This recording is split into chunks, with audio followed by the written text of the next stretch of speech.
Tim, George gets his first 100-yard game of the season. How nice is it to see him out there healthy and carrying the load again? Yeah, he's obviously a huge focus for us offensively. I mean, if you count the punt returns, I think he touched the ball 33 times for 230 yards or something like that. So he's obviously a tremendous player, even better person, and a great leader for us. So yeah, it's awesome to see him healthy and doing his thing. So what was there for George this week that wasn't the first 2 weeks? I think it was just still a rhythm thing offensively. Again, I think the first game's, you know, people may not want to hear this, but it's a little bit of a wash. Just we had such a poor start, and you know, once Talon went in, things were a little different. So that was a hard game to judge, even though I think it's proven Oregon State's pretty darn good. And then the front of New Mexico is so exotic that it's going to be real hit or miss. So by the time our O-line got in a good flow, Ashton happened to be in on a couple of those. But this week, yeah, we got off to a much better start with the run game, offensive line, just identification, those kind of things. And I think our offensive line is just gaining more confidence with our new wide zone scheme that we've put a lot of focus in. So I think that's only going to keep growing as they get more rhythm and confidence with that, because it's a difficult run scheme, but we've invested a lot of time in, and it just takes some rhythm and timing for those guys, and for the backs too, just to get used to reading that track and how it flows. So that was good to see. So much was made in the offseason about George Lonnie's, body armor and getting his body right and getting him healthy. Now that you put him through this first real test of the season, it showed up at practice 100% all good to go, and do you anticipate on building on that? Absolutely. I think he's feeling great. We got to do a good job protecting him, obviously, and that's what Ashton and the other backs are there for, is to give him enough so he's not getting worn out. I think KB's doing a great job with those rotations, because we still want to get Ashton plenty of touches, as he's shown to be explosive too. But yeah, we're always hoping to get him in at least 25 touches a game in some category, and we've been right around there the last 2 weeks, which is good. I think so if we can keep building off that, find different ways to get him the ball. Obviously, he's a big focus of what we're doing. You guys still with Max Moore this year? I have to look at the numbers, Bob. I don't think so. I mean, that's always been a focus of the offense, with as much of the 5-out stuff that we do, that they're going to be involved in the pass game. And both those guys are such good receivers that it'd be a shame not to use them, because we can get them matched up on linebackers and that kind of stuff. George, he often comes out sounding a quiet, reserved guy. After the game, he had a smile on his face, said he felt great. What was it like to see that out of George? Bless you. George cares a lot. He's a great leader that way. His commitment to our team and the values that Andy's put forth, he's front and center with that. I know he felt a little burden on last year, that he couldn't help as much as he wanted to. So I just think he's found a lot of joy in being able to be out there again, and again, he's a great pass protector too. I think that doesn't show up on the stats, but he does a lot of things for us offensively that elite tailbacks will do. Tim, the first half last week, I mean, you guys were running 2 tight ends like, I guess, 40% of the time. You had a pre-snap shifter motion almost 55% of the time. You put up 250 yards, and then in the second half, the 2 tight ends go way up. Your pre-snap shifter motion goes way down, and you don't have as many yards. Can you kind of help us understand why there was that shift in the second half? Yeah, it's a great question. I think early on we had a lot of shift in motions, and it actually was hurting us, even though it didn't show up maybe on the stat line. We were getting big plays, but there were some things from identification standpoint when we would shift. As screwed up as they were getting defensively, it was also messing with our targeting in protections and run game. And so we tried to run some of the same run schemes, but just line up so our guys could see it and make identifications. And we felt like we were wearing them out in the run game. And again, the third quarter is definitely an area in that game where we'd like to have it back. The first drive, we get a first down right off the bat, run the ball pretty well. We go to call a big play action shot. We're feeling good about it. And we just get beaten protection and we fumble the ball, and now it's 2nd and 40 or whatever it was. So those kind of plays are going to kill drives. And then had a couple incompletions on the second drive. Now we're 3rd and 15 again. So we just, first half, did a great job staying on schedule and being able to mix things up. And in the third quarter, we just got off to a tough start there. And that's something that we can't do. We got to stay consistent throughout the entire game, and was happy to see us finish a little better.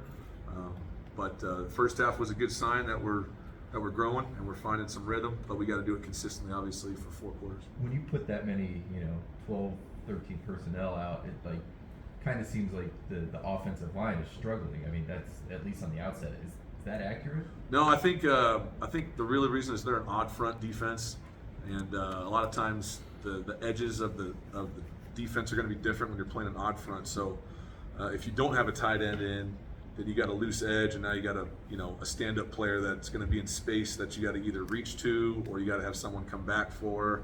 If you have two tight ends in the game, you can secure both edges. So it just helps the run game and it helps in protection.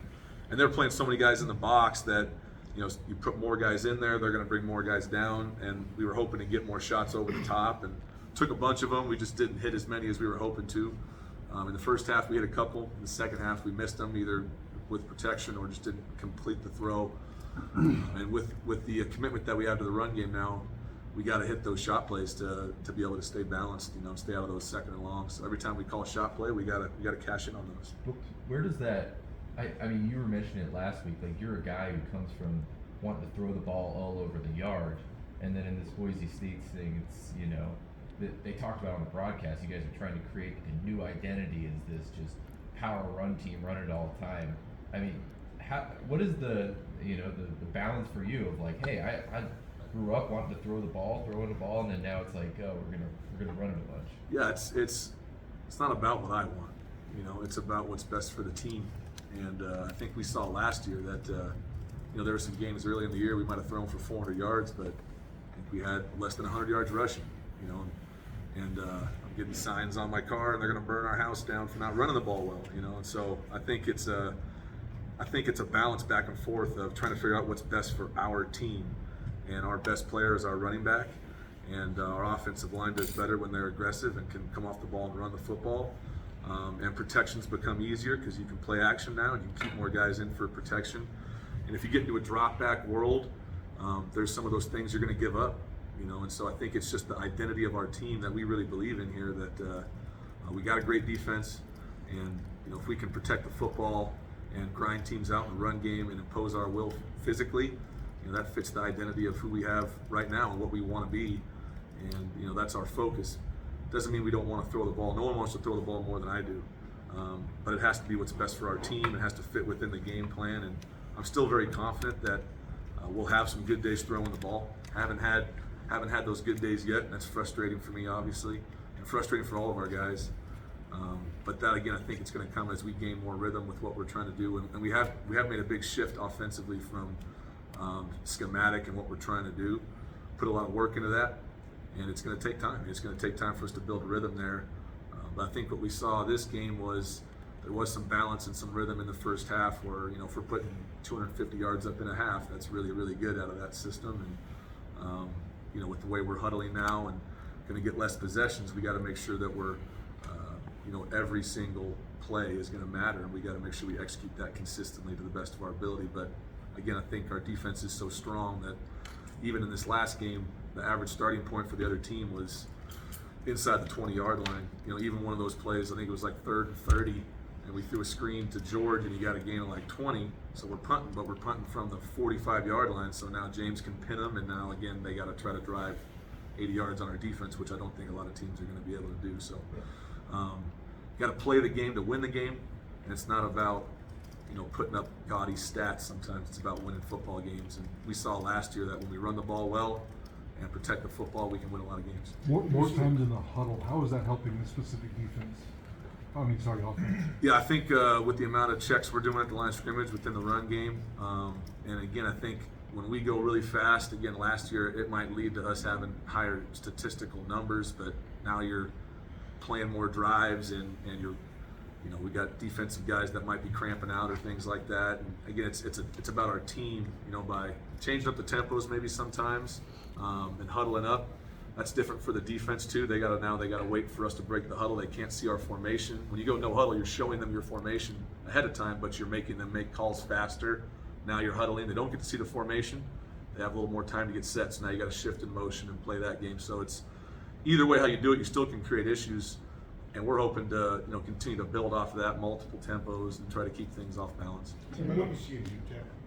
What did they do best defensively? Yeah, they're an aggressive group. They got a lot of good athletes. I think their linebacker core is extremely athletic, and their front, they got some talented guys up there that can cause issues. They do a good job of mixing in their coverages, and they do good situational football.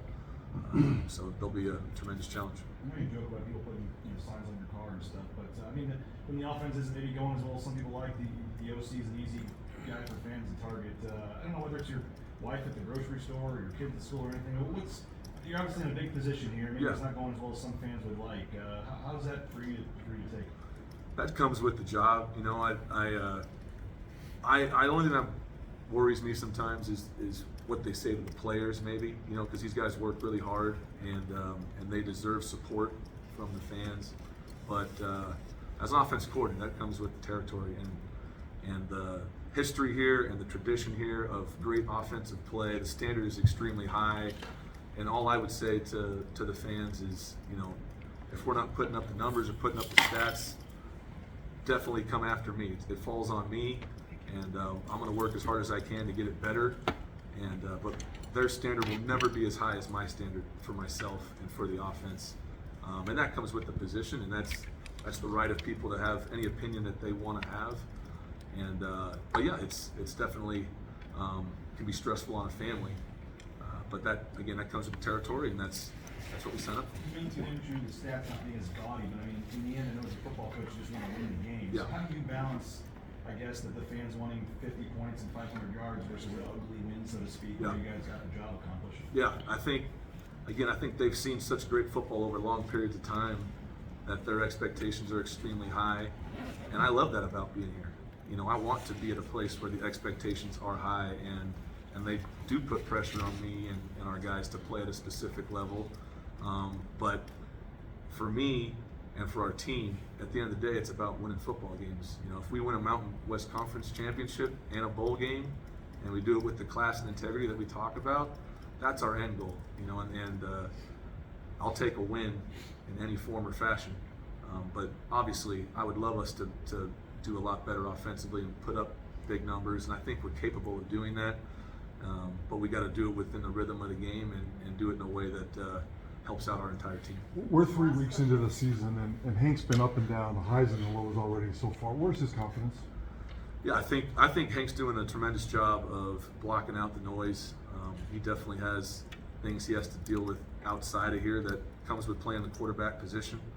And but again, I think he's growing. I think he completed 70% of his passes last week, and we missed a couple that I know he wants back, and those are things he's going to hold himself to a high standard. And I'm really proud of him for his response and how he continues to build and help lead the offense. He's a tough dude mentally and physically. He's been through a lot, and I hope people see that and support him and know that how important he is to our team. And when he's playing at a high level, obviously we're going to be a lot better for that. So love Hank, support Hank, and want what's best for him. And I hope everyone would agree with that and share that feeling. All right, John. Thank you.